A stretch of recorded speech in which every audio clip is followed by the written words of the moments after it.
नमस्कार दोस्तों, श्रेष्ठ एकेडमी में आप सभी का स्वागत है। आज है लेक्चर 2, पार्ट 2 हम स्टार्ट कर रहे हैं। कल हमने पार्ट 1 कवर किया था और पार्ट 1 का थोड़ा सा रिवीजन करेंगे, उसके बाद आगे बढ़ेंगे। जो मैं पढ़ा रहा हूँ वो एम्प्लॉयमेंट नोटिफिकेशन नंबर 3 2025 जो कि एनएमडीसी के द्वारा रिलीज़ किया गया। पार्ट 1 में मैंने पूरा पढ़ा दिया जो एनएमडीसी के बारे में। अब थोड़ा सा और कुछ चीज़ें बची थी, उसको हम इस लेक्चर में कवर करेंगे। आगे बढ़ने से पहले थोड़ा सा रिवीजन करते हैं। एनएमडीसी की बात की जाए तो इसका फुल नेम है नेशनल मिनरल डेवलपमेंट कॉरपोरेशन, जिसकी स्थापना की गई थी 15 नवंबर 1958 में इसकी स्थापना की गई थी। पूरे भारत में 4 आयरन और माइंस एनएमडीसी के हैं, जिसमें से 2 आपको देखने को मिलेगा छत्तीसगढ़। भारत के जो राज्य है छत्तीसगढ़, उसमें दंतेवाड़ा ज़िले में आपको 2 माइंस देखने को मिलते हैं। पहला किरंदुल कॉम्प्लेक्स किरंदुल में, दूसरा बचेली में। तो BIOM इसके सामने लिखते हैं हम, बैलाडीला आयरन ओर माइंस, क्योंकि ये जो माइंस है बैलाडीला की श्रृंखला में, यानी बैलाडीला की चोटी जो पहाड़ी है उस चोटी में ये दोनों माइंस पाए जाते हैं। किरंदुल कॉम्प्लेक्स की शुरुआत की गई थी 1968 में, इसकी स्थापना की गई 1968। बचेली जो है 1977। तो 2 माइंस आपको, 4 माइंस में से 2 माइंस यहाँ पे हैं और साथ ही साथ 2 माइंस आपको देखने को मिलेंगे कर्नाटका में। तो एनएमडीसी के कुल 4 माइंस हैं। एनएमडीसी के कितने माइंस हैं? टोटल 4 माइंस हैं, जिसमें से 2 आपको बैलाडीला की पहाड़ी श्रृंखला में देखने को मिलेगी, किरंदुल और बचेली। इसकी स्थापना हुई थी 1968 और इसकी 1970। और एनएमडीसी की स्थापना हुई 1958। 10 वर्षों के बाद किरंदुल आया, उसके बाद 1977 में ये। अगर बात की जाए पूरे भारत में सबसे ज़्यादा जो आयरन ओर प्रोड्यूस करता है वह है उड़ीसा। उड़ीसा जो है कि सबसे ज़्यादा आयरन ओर का उत्पादन करता है उड़ीसा। तो उड़ीसा में आप याद रखेंगे सबसे ज़्यादा वो 120 मिलियन टन का उत्पादन करता है Orissa. Highest iron ore producer Orissa किसके द्वारा? OMC के द्वारा, उड़ीसा माइनिंग कॉरपोरेशन। OMC के द्वारा, उड़ीसा माइनिंग कॉरपोरेशन के द्वारा 120 मिलियन टन का उत्पादन होता है। तो पूरे भारत में सर्वाधिक उड़ीसा सबसे ज़्यादा उत्पादन करता है। हमने बात किया एनएमडीसी के बारे में। यहाँ पे आप मैप में देख सकते हैं ये किरंदुल में कब खुला? 1968 में इसकी स्थापना हुई। बचेली में 1977 की। तो अब इसके जो माइनिंग प्रोजेक्ट्स है उसका डिटेल बाद में पढ़ेंगे कि डिपॉजिट नंबर क्या है, जो भी प्रोजेक्ट्स के बारे में आगे जाके पढ़ेंगे। कितने प्रोजेक्ट, जैसे यहाँ पे टोटल 3 माइनिंग प्रोजेक्ट देखने को मिलते हैं, किरंदुल में और बचेली में 2, जिसमें से 3 अगर किरंदुल की बात की जाए तो जो 11 NMZC प्लस 11C और डिपॉजिट नंबर 14 और 11B, यह किरंदुल में, और बचेली में है डिपॉजिट नंबर 5 और 10 और 11 कुल मिला के एक ही है, और ये दोनों मिला के दो माइनिंग प्रोजेक्ट्स यहाँ आपको देखने को मिलेंगे। तो इसको मैं आपको डिटेल में आगे दिखाऊंगा। आगे बढ़ते हैं।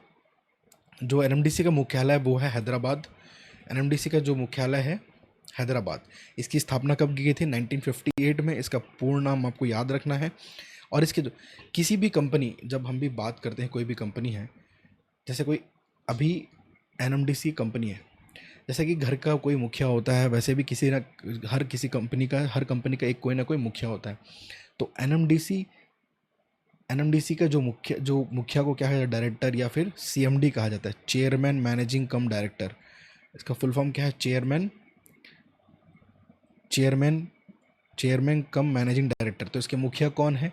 अमित्व मुखर्जी जी। इसका जो अमिताभ लिखा हुआ, ये इसको ठीक कर लिया, यह है अमित्व मुखर्जी जी। इसके जो हेड हैं चेयरमैन कम मैनेजिंग डायरेक्टर। इनके बारे में थोड़ा सा जानते हैं। अब एनएमडीसी का जो मेजर, किसी भी कंपनी का बहुत सारे शेयर होल्डर्स होते हैं, तो एनएमडीसी का अधिकार जो 100% में से 60.79% गवर्नमेंट का अधिकार है इस कंपनी पर, यानी 60.79% का अधिकार गवर्नमेंट का अधिकार है इस कंपनी पर। तो सीधी सी बात है, सबसे ज़्यादा इनके पास ये अधिकार है। तो ये क्या करती है? इस कंपनी का हेड नियुक्त करती है, यानी अपॉइंट करती। किसको अपॉइंट करेगी? कोई ना कोई ऐसे व्यक्ति को अपॉइंट करेगी जो इस पद के लायक हो, यानी मैनेजिंग डायरेक्टर के लायक हो। तो जो मिनिस्ट्री ऑफ स्टील ने क्या किया था? मिनिस्ट्री ऑफ स्टील, ठीक है, जो government of India, ministry of steel government of India ministry of steel government of India ने क्या किया? 2023 में इन्हें एडिशनल चार्ज ऑफ सीएमडी यानी एडिशनल चार्ज ऑफ सीएमडी के रूप में नियुक्त किया। तो यह जो पोजीशन होता है यह टेम्परेरी होता है। तो इन 2025 में इन्हें सीएमडी बनाया गया, यानी प्रमोशन करके सीएमडी। किसको? अमित मुखर्जी जी को। अब 2024 में ऐसा क्या हुआ जो इन्हें एक अच्छे पद पे यानी ऊंचे प्रमोशन कैसे मिला? 2024 में एनएमडीसी ने कुल 45 मिलियन टन यानी 45 मिलियन टन का उत्पादन किया फाइनेंशियल ईयर 2024 में। FY24 ईयर में 24 में फाइनेंशियल ईयर इसको कहा जाता है, FY को फाइनेंशियल ईयर 24 में 45 मिलियन टन का उत्पादन किया। तो जब कोई कंपनी अच्छा ग्रो करती है अगर भारत सरकार के संदर्भ में देखा जाए या फिर एनएमडीसी के संदर्भ में देखा जाए, तो कंपनी ने बहुत अच्छा इकोनॉमिक ग्रोथ किया, जो कि इनका जो डेवलपमेंट बहुत अच्छा हुआ इस 1-2 साल में। तो इसी कार्य को देखते हुए श्री अमित मुखर्जी जी को क्या बनाया गया? सीएमडी के रूप में इन्हें नियुक्त किया गया, यानी अपॉइंट किया गया। कब? 6 मार्च 2025 को। यहाँ थोड़ा सा गौर करने वाली बात यह है, अभी एनएमडीसी कब ज्वाइन किए थे? अमित मुखर्जी जी ने 2018 में एनएमडीसी ज्वाइन किया था एज ए डायरेक्टर। कैसे किया था? डायरेक्टर ऑफ फाइनेंस के रूप में।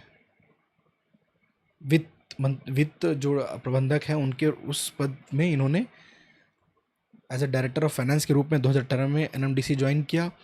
2023 को इनको बनाया गया एडिशनल चार्ज ऑफ, यानी जो टेम्पररी पोजीशन दिया गया, ठीक है, एडिशनल चार्ज ऑफ सीएमडी, यानी सीएमडी का जो कार्य है वो संभालते थे, लेकिन वह टेम्पररी पद, जो टेम्पररी इनका पोजीशन था, कोई परमानेंट रोल नहीं था। और इसके जो पावर्स होते हैं लिमिटेड होते हैं। मैंने लास्ट लेक्चर में पूरे डिटेल में पढ़ा है कि एडिशनल चार्ज ऑफ सीएमडी और सीएमडी में क्या अंतर है। तो 2023 में ये थे एडिशनल चार्ज ऑफ सीएमडी। ठीक 2 वर्षों के अंतराल में ये बन गए सीएमडी, यानी चेयरमैन का मैनेजिंग डायरेक्टर, जिसका ये जो रोल होता है परमानेंट होता है। और इनके पास सारी अथॉरिटी होती है, पावर हो सकती है कि कोई भी अगर कानून कुछ भी लाना है, कुछ लागू करना है या फिर कोई चेंजेस करना है, तो इनके पास पूर्ण अधिकार था अमित मुखर्जी का 2025 से। परंतु उससे पूर्व 2023 तक जो इनके पावर्स और अथॉरिटी के जो पावर्स होते हैं वो लिमिटेड होते हैं उस पद के, ठीक है। तो ये मैंने लास्ट लेक्चर में क्लियर पढ़ा है, तो ये थोड़ा सा रिविज़न हो गया। और अब बात करते हैं एनएमडीसी कुछ अन्य चीज़ें। एनएमडीसी एक नवरत्न कंपनी है। किसके अंडर आती है? Ministry of steel, government of India के अंडर आती है। तो जैसा कि मैंने बताया, गवर्नमेंट ऑफ इंडिया का अधिकार कितना प्रतिशत है? 60.79% अधिकार है एनएमडीसी के ऊपर। तो यही हेड नियुक्त करती है। तो किसे हेड बना? सीएमडी 6 मार्च 2025 को किसे बनाया गया? श्री अमित मुखर्जी जी को क्या बनाया गया? हेड बनाया गया। किसका? एनएमडीसी का।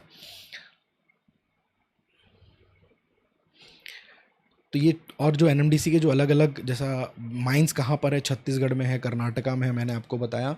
और इसका जो हेडक्वार्टर है कहाँ पर? जो तेलंगाना, हैदराबाद, मसाब टैंक, जो खनिज भवन मसाब टैंक में इनका हेड ऑफिस है, मुख्यालय है। अगर बात की जाए कर्मचारियों की, तो 5000 से ऊपर इनके कर्मचारी है। ये पूछेगा नहीं, ये डाटा हमारे काम का नहीं है। आपको सीधा याद रखना है ओनरशिप। गवर्नमेंट ऑफ इंडिया, जो भारत सरकार का एनएमडीसी पर कितना अधिकार है? 60.79% अधिकार है। आप मेरे लास्ट लेक्चर को सुनिए, उसमें मैंने डिटेल में बताया है। आगे बढ़ते हैं। देखिए, एनएमडीसी जो है वर्ल्ड वाइड, यानी भारत के बाहर भी इसकी जो यूनिट है, ब्रांचेस है। तो यहाँ पे भी इनके एनएमडीसी का मोजाम्बिक में है, पर्थ ऑस्ट्रेलिया में इसकी कंपनी है। पर्थ ऑस्ट्रेलिया में गोल्ड का जो प्रोडक्शन है यहाँ पे हो रहा है पर्थ ऑस्ट्रेलिया में, ठीक है। और इंडिया में इनके अलग अलग जगह, जैसे जम्मू कश्मीर में यूनिट है, सब्सिडरी यानी सहायक कंपनियाँ जम्मू कश्मीर में है, मध्य प्रदेश में है, अलग अलग जगह में इसकी जगदलपुर जो नगरनार स्टील प्लांट है, पालंचा में स्पॉन्ज प्लांट है।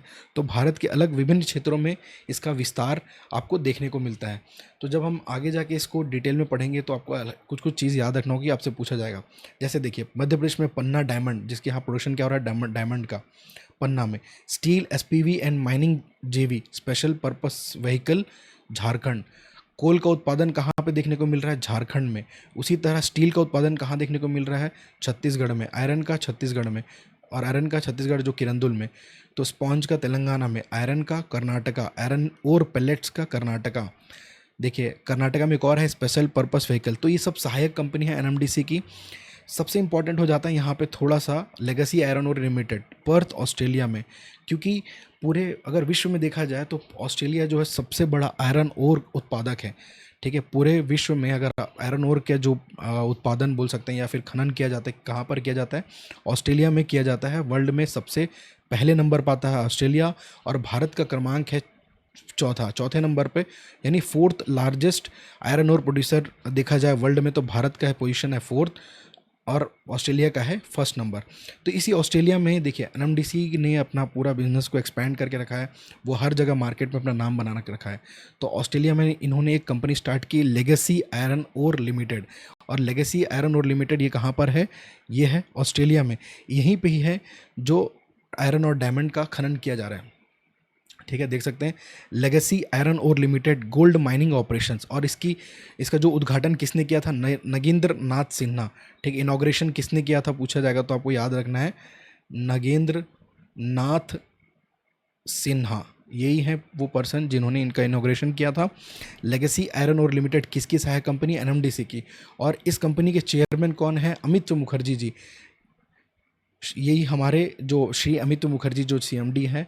और legacy iron limited Perth Australia में जो स्थित है उसके क्या है? चेयरमैन है। क्या है? Chairman of legacy iron limited के कौन है? श्री अमित मुखर्जी जी। और नागेंद्र नाथ जी ने इसका इनॉग्रेशन किया, जब यहाँ पे पहली बार कंपनी को चालू किया गया, इनॉग्रेशन में ये थे। और नागेंद्र नाथ सिन्हा जी कौन है? सेक्रेटरी है ministry of steel, government of India के। आगे बढ़ते हैं। जैसा कि मैंने आपको बताया पूरे टॉप 10 में ऑस्ट्रेलिया सबसे ऊपर टॉप पोजीशन पे है। ठीक है, producing countries in the world जो भी आयरन प्रोड्यूस करता है, तो ऑस्ट्रेलिया टॉप पोजीशन पे है। 880 मिलियन टन, ये है 2024 का डाटा, रिसेंट डाटा है। और 2022 में भी यही ऑस्ट्रेलिया ही था। अगर बात की जाए भारत का जो इसमें रैंक है वो है 4th rank, Australia first rank, 4th rank है इंडिया जो कि 250 मिलियन टन का उत्पादन देखने को मिलता है। अब देखिए इस एनएमडीसी प्लांट में, इस बैलाडीला की श्रृंखला की बात की जाए, छत्तीसगढ़ में है जो बैलाडीला की श्रृंखला है, यहाँ पर पता कैसे चला कि यहाँ पे आयरन है? यानी जो डिपॉजिट किसका भंडारण, जो खनन आयरन का जो भारी मात्रा में जो भंडारण है आयरन का, किसने पता किया? जब कोई भी ज्योग्राफिकल या फिर जियोलॉजिस्ट ऐसा पता करता है तो उनको क्या जाता है? जो भूवैज्ञानिक कहा जाता है। जो जियोलॉजिस्ट है वो क्या है? भूवैज्ञानिक। और तो ऐसे कौन से भूवैज्ञानिक थे जिन्होंने इस क्षेत्र में ऐसा पता किया कि यहाँ पे आयरन की मात्रा पाई जाती है पहाड़ों में और इसका खनन करने से विकास देखा जा सकता है?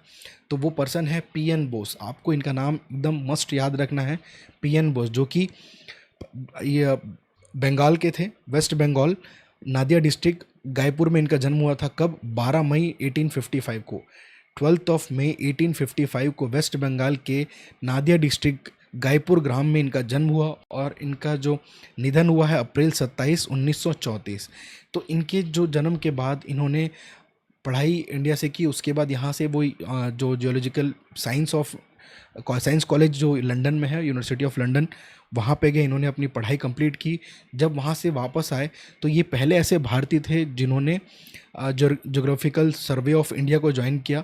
तो यहाँ पे एक शब्द देखने को मिलता है, प्रमथनाथ बोस भारत के पहले भूवैज्ञानिक थे जो भारतीय भूवैज्ञानिक सर्वेक्षण जीएसआई में शामिल हुए। यानी Pramathanath Bose was the first Indian geologist to join the geographical survey of India. तो आपको ये बहुत मस्ट है, इन्होंने ही बैलाडीला की श्रृंखला या फिर दल्ली राजरा, जो छत्तीसगढ़ में स्थित दल्ली राजरा बैलाडीला की श्रृंखला की पहाड़ियों में आयरन डिपॉजिट होने की खोज इन्होंने ही की थी। इनकी ही डिस्कवरी है, तो इन्हें कहा जाता है, इन्हें एक नाम दिया गया। अब देखिए जब जमशेदपुर टाटा जो जे एन टाटा है, इन्होंने जे एन टाटा को एक चिट्ठी लिखी, यहाँ पे लिखा है अ लेटर इज़ रिटन। ठीक है, industry is transform, Indian industry is transform. ठीक है, ट्रांसफॉर्म कैसे? इन्होंने एक लेटर लिखा जे एन टाटा को और बताया कि यहाँ जो जमशेदपुर में अभी है यहाँ पर भी आयरन की मात्रा पाई गई है। तो जे एन टाटा को इन्होंने फरवरी 1904 में इन्होंने खत लिखा और बताया जे एन टाटा जी को कि ऐसा ऐसा यहाँ पर उनके ग्रुप को बताया गया।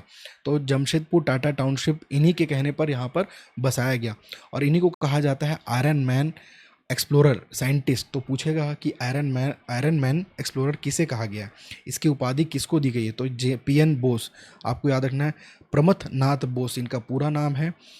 देखिए यहाँ पे लिखा है he played a crucial role in the discovery of iron ore deposit in Jharkhand. ठीक है, झारखंड चिरिया रीजन पे इन्होंने ही बताया था कि यहाँ पे आयरन ओर का डिपॉजिट है, जैसा कि बलडीला श्रृंखला, साथ ही साथ दल्ली राजरा। अब ये इनका जो योगदान बहुत है बैलाडीला के संदर्भ में, आपको मैं एक चीज़ दिखाता हूँ। देखेंगे जब पेनमडीसी यहाँ पे बचेली या किरंदुल जाएंगे तो इनका नाम आपको ऐसा देखने को मिलेगा, जो इनाग्रेशन बोर्ड पे इनका पूरा डिटेल लिखा हुआ है। देखिए संक्षिप्त विवरण, श्री पीएन बोस, इनका जन्म हुआ था 12/5/1855 में, उनकी मृत्यु हुई, जो निधन 27/4/1934। ठीक है, ये क्या है, एक भूवैज्ञानिक है, यानी जियोलॉजिस्ट है। भारत के, इनकी जो उपाधि दी गई भारत के लौह अन्वेषक, यहाँ पे मैंने क्लियर, उसमें अगर आपको समझ में नहीं आ रहा हो तो विशिष्ट उपाधि क्या है, भारत के लौह अन्वेषक। साथ ही साथ इन्हें कहा जाता है iron explorer of India in English. Okay, इनकी जो पढ़ाई हुई है नेचुरल साइंस कॉलेज लंदन में, इंग्लैंड में। आपको यहाँ से ज़रूर पूछेगा एक क्वेश्चन, डैम श्योर ये पूछा जाएगा, क्योंकि एनएमडीसी के लिए आप अगर जॉब के ट्राई कर रहे हो तो वहाँ पे खनन किसके द्वारा हुआ या फिर खोज किसने किया, तो खोज किसने की, पीएन बोस ने खोज की। इनकी जन्म तिथि आपको याद रखनी है, इनकी मृत्यु तिथि याद रखनी है। साथ ही साथ इनका जो योगदान है एनएमडीसी के क्षेत्र में, 1899 से 1903 तक एक्टिव थे इस क्षेत्र के लिए।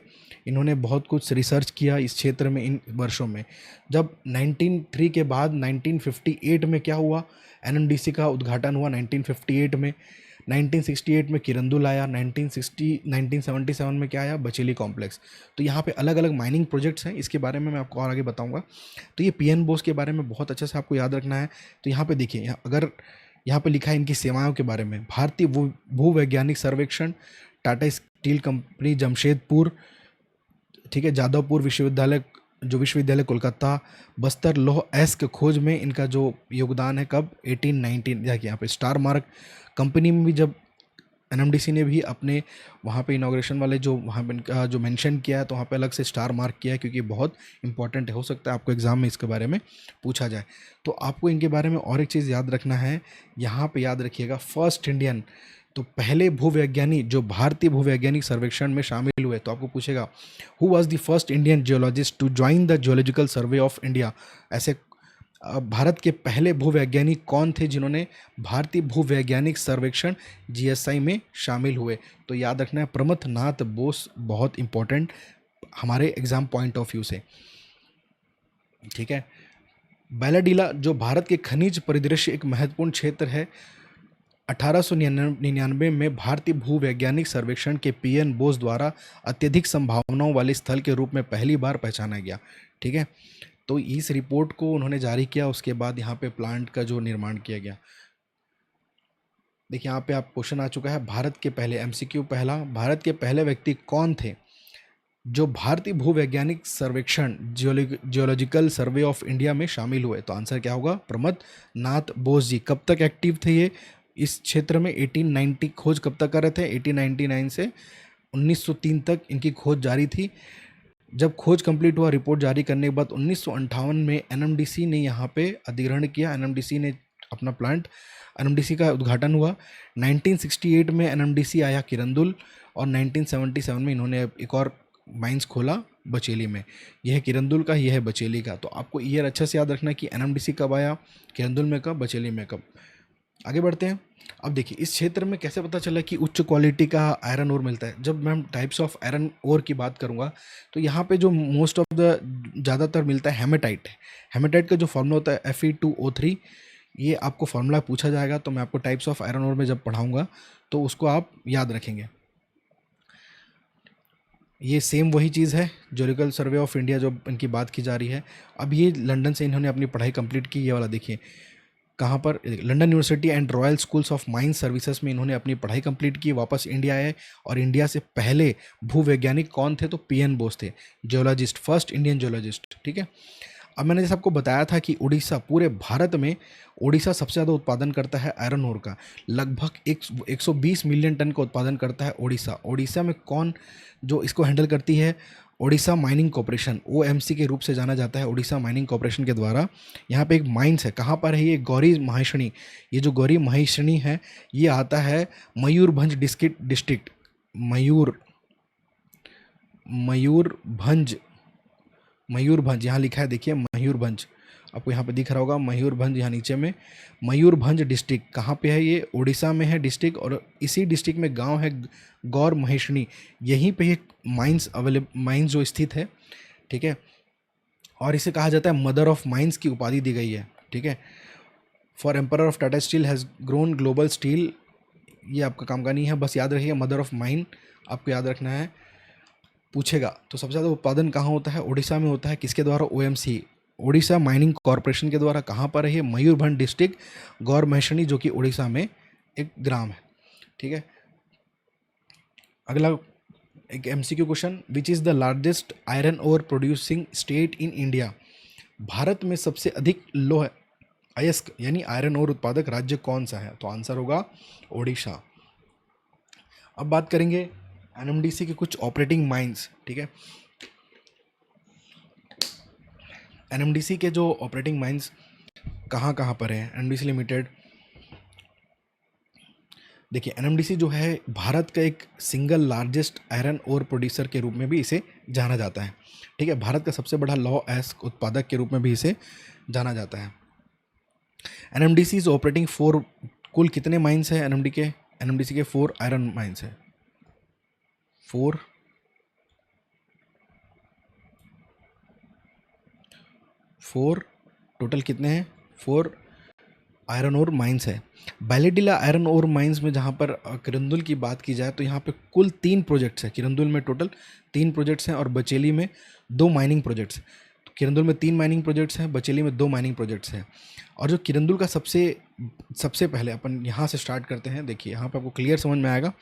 जब बात करता हूँ मैं किरंदुल की, तो किरंदुल कॉम्प्लेक्स में कुल कितने 3 आयरन ओर माइनिंग प्रोजेक्ट्स है, और सबसे पहला और सबसे पुराना है Bailadila iron ore project deposit number 14।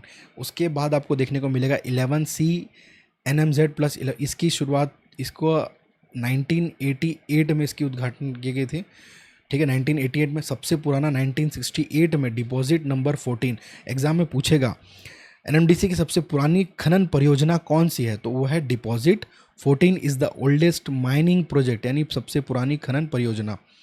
और सबसे नवीनतम पूछा जाए किरंदुल में तो याद रखिएगा 11B, डिपॉजिट नंबर 11B, जो कि 2015 में।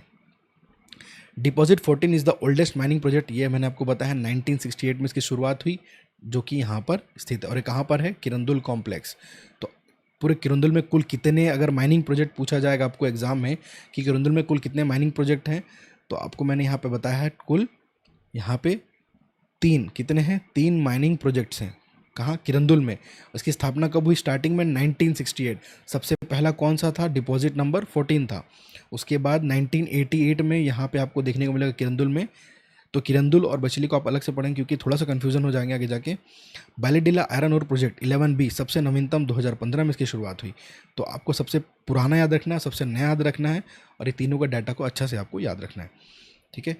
मैंने यहाँ पे हाईलाइट किया 3 आयरन ओर माइनिंग प्रोजेक्ट्स। कहाँ पर? किरंदुल कॉम्प्लेक्स में। वापस रिवाइज करा रहा हूँ।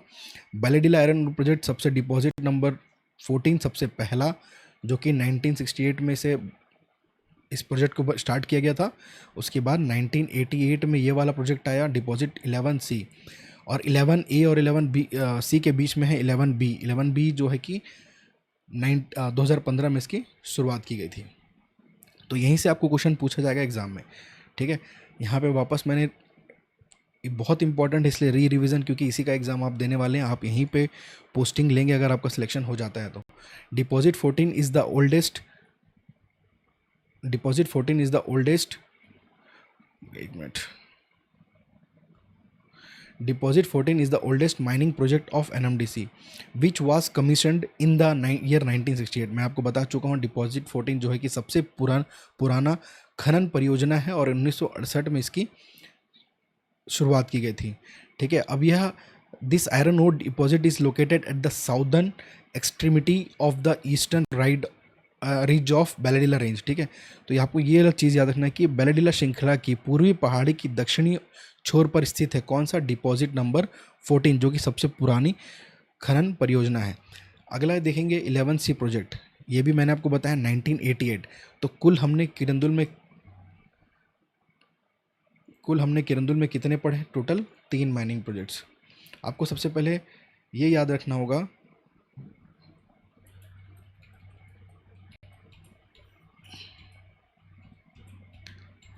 देखिए किरंदुल में आपको याद रखना होगा कि किरंदुल सबसे पहले तो एनएमडीसी की स्थापना कब हुई थी, 58 में। 1968 में कौन सा खुला किरंदुल में, किरंदुल की बात करते हैं तो 1968 में किरंदुल कॉम्प्लेक्स खुला, पहला डिपॉजिट नंबर 14 जो कि सबसे पुरानी खनन परियोजना है। उसके बाद डिपॉजिट नंबर 11CNMZ आपको देखने को मिलता है यहाँ पर।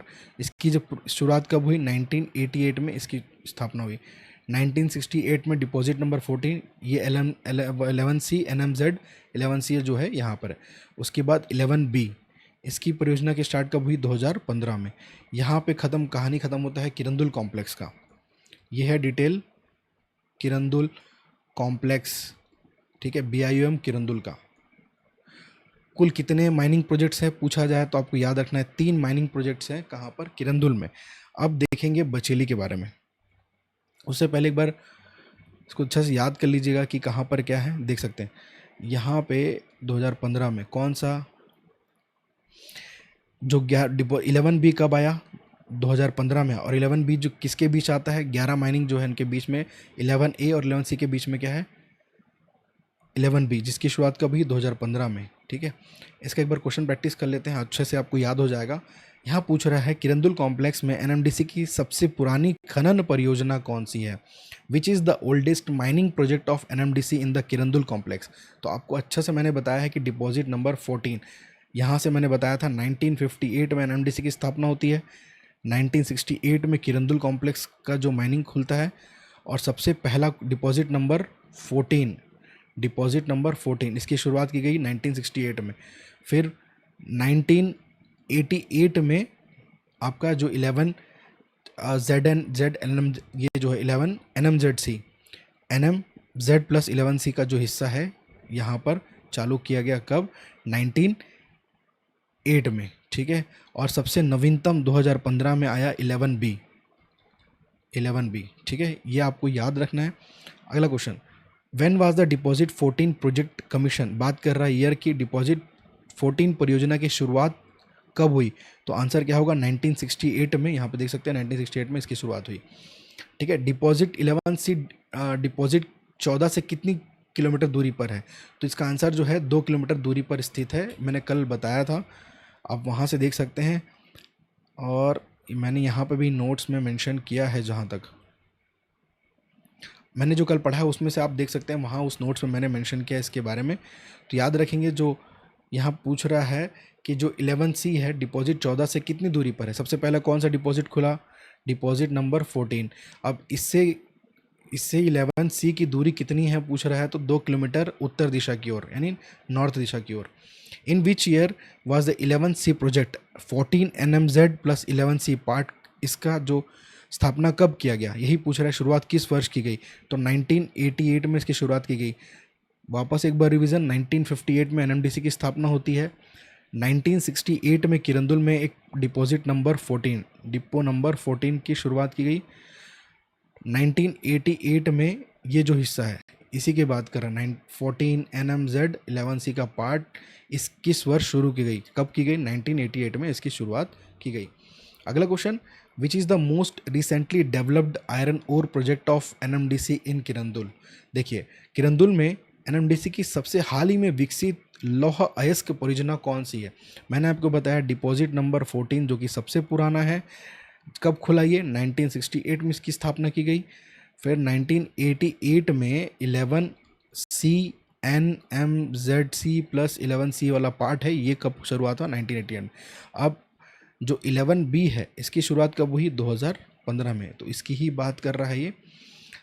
नवीनतम सबसे विकसित हाल ही में की गई कौन सा, deposit number 11B। Which year was the 11C project कब हुआ था? 1988 में इसकी शुरुआत हुई थी। ये बात कर रहा है बीच वाले की, ठीक है। यहाँ तक था कहानी किरंदुल का। टोटल हमने 3 परियोजना, जो 3 माइनिंग प्रोजेक्ट है उसको कवर किया है हमने। 3 आयरन और माइनिंग प्रोजेक्ट्स। आप इसके ईयर उसके ईयर को मिक्स नहीं करेंगे वरना बहुत कन्फ्यूज़न होगा। आप किरंदुल का जो डाटा है उसको अलग से अच्छे से याद रखेंगे, जैसा कि मैं आपको बताया 1968, 1988, 2015। अब स्टार्ट करते हैं 2000 जो कि बचेली कॉम्प्लेक्स का। बैलेडीला बचेली कॉम्प्लेक्स कब खुला? 1977 में इसकी शुरुआत की गई। जैसा मैंने आपको बताया था, एनएमडीसी की शुरुआत होती है 1958, 68 में आता है किरंदुल, फिर 1977 में इसकी शुरुआत हुई। अब एनएमडीसी को हम डिटेल में पढ़ेंगे। यहाँ कुल 2 माइनिंग प्रोजेक्ट्स हैं। कितने माइनिंग प्रोजेक्ट्स हैं? टोटल 2। और यहाँ पे सबसे पहले कौन सा प्रोजेक्ट चालू किया? डिपॉजिट नंबर 5 बचेली में, जो कि बैलेडीला आयरन और प्रोजेक्ट डिपॉजिट नंबर 5 बचेली में स्टार्ट किया गया। उसके बाद आया 10 और 11। आपको बस इसमें थोड़ा सा ही ज़्यादा डिफरेंस नहीं है। देखिए, बचेली कॉम्प्लेक्स जब चालू हुआ तो ऑब्वियस सी बात है, जब डिपॉजिट नंबर सबसे पहले आया तो 1977 में इसकी शुरुआत की गई, और ये 2002। आपको ये 2 डाटा बस याद रखना है, इसलिए किरंदुल और बचेली को मिक्स ना करें। वहाँ का डाटा अलग है और यहाँ का डाटा। आपको इतना याद रखना है कि बचेली में कब चालू किया गया था? 1977 में, और 2002 में 10 और 11 की माइनिंग प्रोजेक्ट को स्टार्ट किया गया, ठीक है।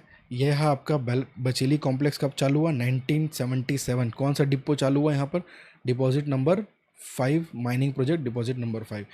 फिर 2002 में क्या हुआ? 10 और 11 की शुरुआत की गई। अब आपसे पूछेगा कि एनएमडीसी की जो हाल ही में शुरू की गई जो लोह अयस्क परियोजना कौन सी है? तो हाल ही में एनएमडीसी के द्वारा कौन से स्टार्ट किया गया? 11B 2015 में, रिसेंट, क्योंकि 2002 में तो 10 और 11 का आ चुका था। तो देखिए, how many mining projects are there in Bacheli complex. बात की जा रही है बचेली कॉम्प्लेक्स में कितनी खनन परियोजना है। तो यहाँ पे कुल कितनी परियोजना है बचेली में? 2। और किरंदुल की बात करता तो वहाँ पे क्या आंसर होता? 3। When was deposit 5 commission? Deposit 5 यानी बचेली में कब शुरुआत किया गया? 1958 में तो खुद एनएमडीसी की स्थापना हुई। 1968 में पहली बार बैलाडीला किरंदुल में एक बीआईओएम कॉम्प्लेक्स किरंदुल की शुरुआत हुई। उसके बाद किरंदुल को देखते हुए 9 वर्षों के बाद, कुल 9 वर्षों के बाद बचेली में भी प्लांट चालू किया गया। जो पहला था वो था डिपॉजिट नंबर 5, और इसी की बात कर रहे हैं कब इसकी शुरुआत हुई? 1977 में, ठीक है। डिपॉजिट नंबर 5 की शुरुआत क्यों की गई थी? देखिए, अब कोई भी अगर कंपनी का प्रोडक्शन अच्छा हो रहा है, उच्च क्वालिटी का ये आयरन ओर बना रहा है, स्टील के मैन्युफैक्चरिंग में इसका काम आ रहा है। जैसे कि आप सब जानते हैं, आयरन का जो इसमें जो स्टील के मैन्युफैक्चरिंग कंपनी को सप्लाई होता है, और साथ ही साथ विदेश में भी। तो जापान में निर्यात में वहाँ का जो है मार्केट अच्छे से पकड़ चुका था एनएमडीसी ने, और निर्यात वहाँ पे बहुत एक्सपोर्ट का डिमांड आया, बहुत ज़्यादा डिमांड बढ़ते गया। तो जापान अन्य देशों को निर्यात और घरेलू आवश्यकताओं के लिए डिपॉजिट 5 की शुरुआत करनी पड़ी। और देखा जाए तो अगर थोड़ा अलग शब्दों में बात कीजिए तो देखिए, 1958 में एनएमडीसी आता है। अब बैलाडीला में किरंदुल और बचेली पास पास है। आपने 1968 में यहाँ तो खोल दिया, और बैलाडीला की पहाड़ी तो दूर दूर तक फैली है, तो ऑब्वियस सी बात है बचेली वाले नाराज़ हो जाएंगे कि वहाँ पे कोई भी नहीं है। तो 1977 में किरंदुल बचेली में इन्होंने एक माइनिंग चालू किया किरंदुल के बाद, ठीक है। तो बस नाम मात्र के लिए इन्होंने बोल दिया कि जापान को कम पड़ रहा है, इसलिए हम एक प्लांट और खोले। लेकिन अब बात ये थी कि बचेली वाले नाराज़ थे, इसी कारण इन्होंने यहाँ पर एक, ऐसा आप याद रख सकते हैं। अगला क्वेश्चन, डिपॉजिट 10 और 11 की शुरुआत कब की गई? बात कर रही है when was deposit 11 and 10 and 11 A commissioned, ठीक है। तो देखिए, 10 और 11 ए बचेली में डिपॉजिट 1977 डिपॉजिट डिपो नंबर 5 की शुरुआत की जाती है, और नाम दिया जाता है बीआईओएम बचेली कॉम्प्लेक्स। ठीक कुछ वर्षों बाद यानी 2002 में 10 और 11, क्योंकि यहाँ पे सिर्फ 2 माइनिंग प्रोजेक्ट्स हैं। कहाँ पर? बचेली में 2 हैं, और किरंदुल में 3 माइनिंग प्रोजेक्ट्स हैं। किरंदुल में तो ये था पूरा अभी तक का डाटा माइनिंग प्रोजेक्ट्स के बारे में। जब मैं आपको टाइप्स ऑफ आयरन ओर बताऊंगा तो आपको फिलहाल के लिए इतना याद रखना है कि यहाँ हेमेटाइट, क्योंकि एक ही बार में सब आप देखेंगे हेमेटाइट, Fe2O3 टाइप का यहाँ पे हेमेटाइट का जो उच्च क्वालिटी का आयरन है मिलता है, जिसकी परसेंटेज होती है 70 टू 72.4 के आसपास प्रतिशत इसका होता है, 70.4%, ठीक है। फिर इससे उच्च क्वालिटी का होता है मैग्नेटाइट, उसका जो मैं आपको बताऊंगा आगे आयरन ओर में, जो हम डिटेल में और पढ़ते जाएंगे। तो थोड़ा थोड़ा डाटा आप अच्छे से याद कीजिए, यही सब एग्जाम में आने आपसे पूछ सकता है। सबसे ओल्डेस्ट माइनिंग प्रोजेक्ट, सबसे पुरानी खनन परियोजना, कितने माइनिंग प्रोजेक्ट्स हैं किरंदुल में, बचेली में, आपको थोड़ा सा ये चीज़ें को ध्यान रखना होगा